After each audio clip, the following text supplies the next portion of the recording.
皆さんこんにちは。刺繍作家のコルサ川です。今日はサテンステッチをやっていきたいと思います。基本のステッチですのでご存知の方も多いかと思うのですが、ちょっとしたコツや少しぷっくりと立体的に見える刺し方もお伝えしていこうと思いますので、最後までぜひご覧ください。まず図案の代わりに線を引いて、線の下から針を出して線の上に針を刺します。一目できたら埋めるようにステッチをしていくので、また同じようにその隣から針を出して線の上に針を刺します。とっても簡単ですよね。でも綺麗に仕上げるにはいくつかコツがあります。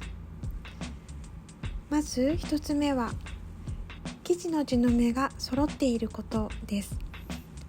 例外もあるのですが、今回のようなまっすぐな線の場合は特に地の目が揃っていないと刺繍の線がガタガタになってしまいます。図案を写す前に生地の地の目を揃えておきましょう。2つ目は同じ向きに刺すこと。矢印の向きに刺し始めたら同じ向きのままで刺繍をしていきます。そうすると針を出した部分もガタガタせずきれいに揃いますね。次は丸い形を刺繍していきます。サテンステッチで埋める場合、私のやり方なんですけれども、始まりはこんな感じで刺しています。糸の先を表に残して一目ステッチ、そしてバックステッチを一目して、糸の先がバサバサっと遊ばないように束ねるイメージで小さなステッチを一つ入れます。こんな感じです。玉結びの代わりにこんな風にステッチして始めます。円の場合、中心から刺していくとやりやすいです。先ほどと同じように線の上から出して線の上に刺します。これで一目出来上がり。またその隣から同じように刺繍をしていきます。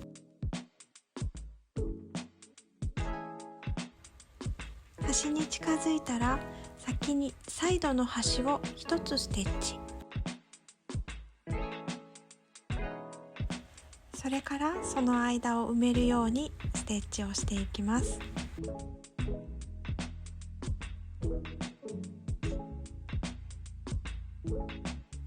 これで丸の片側ができました。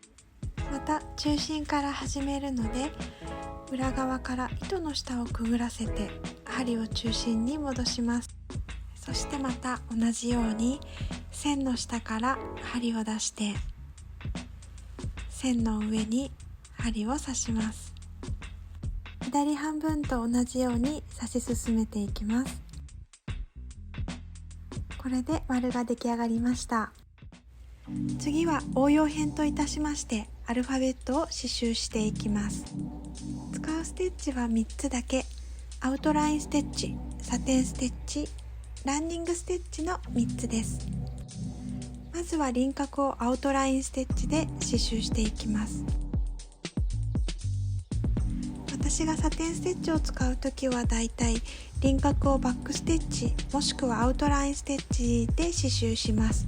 そうすると輪郭がはっきりと表現できるので綺麗に仕上がりますよ。輪郭のアウトラインステッチが終わりました。そうしたら次はサテンステッチです。先ほどのアウトラインステッチをコーチングするように刺繍していきます。この部分とこの部分です。糸の始まりは円の刺繍で出てきた表面でステッチするやり方をやっていきますよ。糸の端を表に残して一目ステッチ、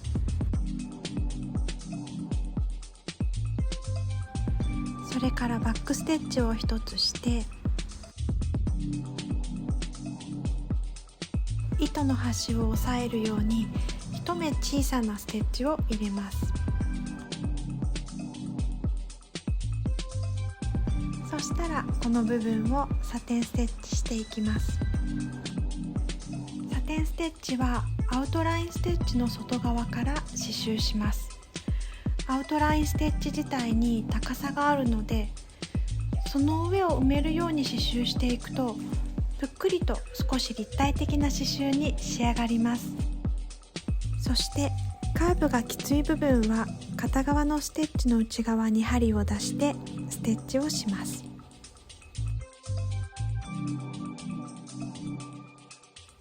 次のステッチは通常通りステッチをします。そうすると内側のラインがきれいに仕上がります。曲線は外側の線の方が長いので、カーブがきつい部分は内側を通さないステッチをいくつか入れるとデコボコせずにきれいに仕上がります。あとはここもサテンステッチで埋めて、こちらにランニングステッチを刺繍したら完成です。少しぷっくり膨らんでいるのがわかりますか？アルファベットもこんな風に刺すと重厚感ありますね。ぜひお試しください。それではまたね。